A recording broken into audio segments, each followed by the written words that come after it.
Let's mic news wrap. Let's mic news wrap में अब सुनते हैं दिन भर की अहम खबरें सिर्फ 10 मिनट में।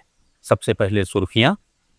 3 विधानसभाओं पर भाजपा का कब्जा, 1 पर सिमटी कांग्रेस, पहली ही बार में जीती टीबीके। 2,18,000 वोटों से जीतकर सुमित्रा पवार ने रचा इतिहास। 5 राज्यों की 7 सीटों पर उपचुनाव में भाजपा 4, कांग्रेस 2।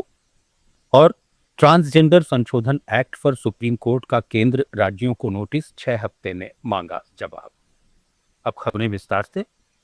आज देश में सबसे बड़ी खबर की बात करें तो 5 राज्यों में हुए विधानसभा चुनाव के परिणाम हैं, जहां भाजपा ने 3, कांग्रेस ने 1 और 2 साल पहले बनी टीवीके ने जीत हासिल की है। इस जीत का जश्न सभी राजनीतिक पार्टियां धूमधाम से मना रही हैं। इन परिणामों ने चौंकाया भी है, क्योंकि एक तरफ जहां सालों बाद सत्ता परिवर्तन देखने को मिला तो दूसरी तरफ नई पार्टी पर जनता ने भरोसा किया है। तो चलिए सबसे पहले बात करते हैं पश्चिम बंगाल के परिणाम की। पश्चिम बंगाल की 293 सीटों पर हुए मतदान के बाद आए परिणामों में भाजपा ने टीएमसी को बंगाल की सत्ता से बाहर कर करीब 15 साल बाद कब्जा जमाया है। फाल्ता सीट पर 21 मई को दोबारा मतदान होगा। वोट शेयर की बात करें तो बीजेपी को करीब 45 और टीएमसी को 42% वोट मिलते नजर आए। मतगणना के बीच हिंसा की घटनाएं भी सामने आई। आसनसोल में टीएमसी कार्यालय में तोड़फोड़ की गई, जमुरिया में आगजनी हुई और कूच बिहार में सुरक्षा बलों ने लाठीचार्ज किया। 2021 के मुकाबले बीजेपी का वोट शेयर करीब 6% बढ़ा है। वहीं जीत मिलने के बाद कोलकाता के सॉल्ट लेक स्थित बीजेपी दफ्तर में जश्न का माहौल है। यहाँ सुनील बंसल, विप्लव कुमार देव, मंगल पांडे, राहुल सिन्हा, अमित मालवीय, निशिकांत दुबे, संजय जायसवाल और सतीश गौतम समेत कई नेता मौजूद हैं और कार्यकर्ता जश्न मनाते नजर आ रहे हैं। भाजपा नेता रुद्रनील घोष ने कहा कि भाजपा का प्रदर्शन अच्छा रहा है, लेकिन विपक्ष को कभी कमजोर या कम नहीं आंकना चाहिए। ये मुकाबला किसी एक पार्टी का नहीं, बल्कि जनता की भावनाओं और जनादेश का संघर्ष है। भाजपा काफ़ी अच्छा रिजल्ट कर रहे हैं अभी, फिर भी कभी भी प्रतिपक्ष को दुर्बल नहीं समझना चाहिए, वीक नहीं समझनी चाहिए। बस ये लड़ाई ज़्यादा जनता की थी। वहीं तमिलनाडु में बड़ा उलटफेर हुआ है। विजय की पार्टी टीवी के 110 सीटों पर आगे चलकर नंबर 1 बन गई है। एमके स्टालिन की डीएमके तीसरे नंबर पर खिसक गई है और स्टालिन खुद भी अपनी सीट पर पीछे हैं। भाजपा से गठबंधन कर मैदान में उतरी अन्ना डीएमके दूसरे नंबर पर आ गई है। हालांकि भाजपा को एक भी सीट नहीं मिली है। चुनाव नतीजों के बीच टीवी के प्रमुख और अभिनेता विजय के पिता एसए चंद्रशेखर ने कहा कि एक पिता के तौर पर वे अपने बेटे पर गर्व महसूस कर रहे हैं। राज्य की जनता ने विजय से बहुत उम्मीदें लगाई हैं और उन्हें पूरा विश्वास है कि उनका बेटा इन उम्मीदों को जरूर पूरा करेगा। केरलम में 10 साल बाद सत्ता बदली है। यहां यूनाइटेड डेमोक्रेटिक फ्रंट ने जीत हासिल की है। तिरुवनंतपुरम में कांग्रेस सांसद शशि थरूर ने कहा कि उनकी पार्टी राज्य की भलाई के लिए हर जरूरी कदम उठाने को तैयार है। उन्होंने पिछले 10 साल की सरकार पर निशाना साधते हुए कहा कि इस दौरान कई कमियां रहीं, जिन पर अब काम किया जाएगा। थरूर ने युवाओं के पलायन को भी बड़ा मुद्दा बताया और कहा कि रोजगार के लिए युवा राज्य छोड़ने को मजबूर हैं। कि नारा से ज्यादा हमारे संदेश सुने हैं वो लोग चाहते थे कि एक परिवर्तन आ जाए केरला में, क्योंकि 10 साल जिस किस्म की बुरी तरह की राजनीति इस सरकार की तरफ से मिली है, मेरे ख्याल में लोग को ऐसा स्पष्ट आया उनके मन में कि अभी बदलना चाहिए।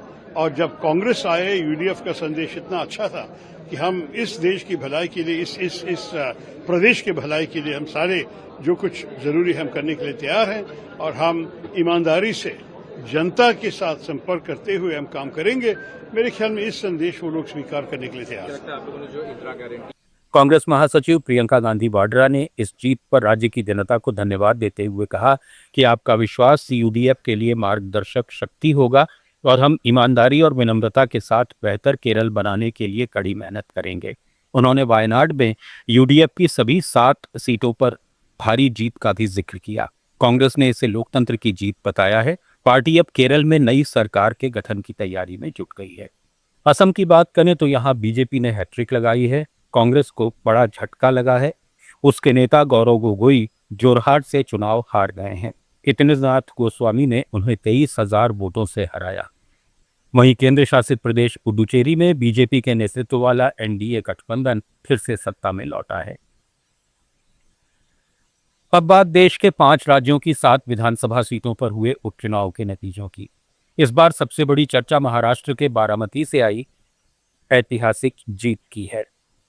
एनसीपी उम्मीदवार सुनेत्रा पवार ने 2,18,000 से ज्यादा वोटों के अंतर से जीत दर्ज कर नया रिकॉर्ड बनाया है। इससे पहले सबसे बड़ी जीत का रिकॉर्ड यूपी के साहिबाबाद सीट पर था, लेकिन अब बारामती ने इतिहास बदल दिया है। सुनेत्रा पवार दिवंगत नेता अजित पवार की पत्नी हैं, जिनका जनवरी 2026 में विमान हादसे में निधन हो गया था। बारामती को पवार परिवार का गढ़ माना जाता है, ऐसे में उनकी जीत पहले से तय मानी जा रही थी।